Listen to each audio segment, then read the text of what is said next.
Welcome to the IM2 video lecture. This is covering the Unit 4 test review solutions. Here I would be talking about number 11.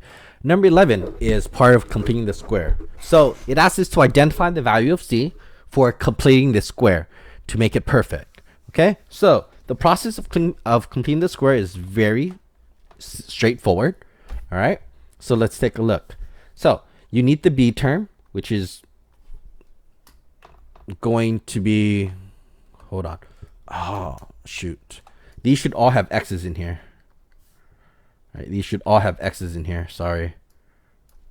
These should all have x's in here, sorry. Right, so the b here is the 4, right, because the b term is the number in front of the x. All right, okay. All right, now we want to divide this by 2. So 4 divided by 2 will get us 2. Then we square the number, so 2 squared becomes 4. 4, this is the new constant. Right? The new constant. Right? So the new equation will be x squared plus 4x. The new number that we're adding would be plus 4. Okay? So that is that new constant. So the answer here is the c for completing the square would be the 4. So this would be the answer, right? Just the plus 4. That's it. Okay. Right? Next, let's do b. Okay. Grab the b term. The b term here is going to be negative 10. We're going to first divide this by 2.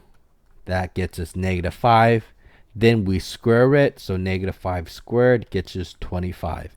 25 is what we're going to add, so x squared minus 10x. The number that we're going to add here, we're going to add the 25. This is the, here, this is the new constant.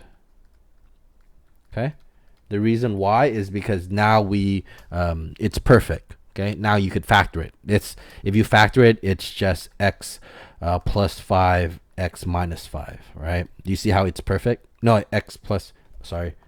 It would be x minus 5 and x minus 5, okay? Because they're perfect in that case, right? Good. Next, let's do it when it's odd. Okay, same process. So b is equal to 5.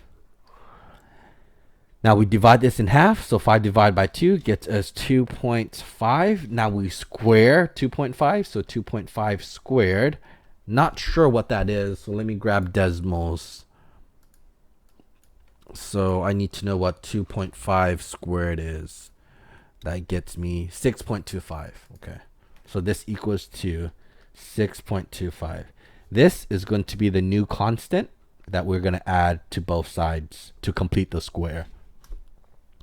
Let's take a look. It would be x squared plus 5x. We're going to add the 6.25. Okay. In theory, it's supposed to be both sides, but there's no equal sign here. Okay. So this would be our answer. This would be your new constant. All right. Good. So there you go. That is how you complete the square in a way to just find the new constants. Okay, that's it. That's all you're doing for number 11.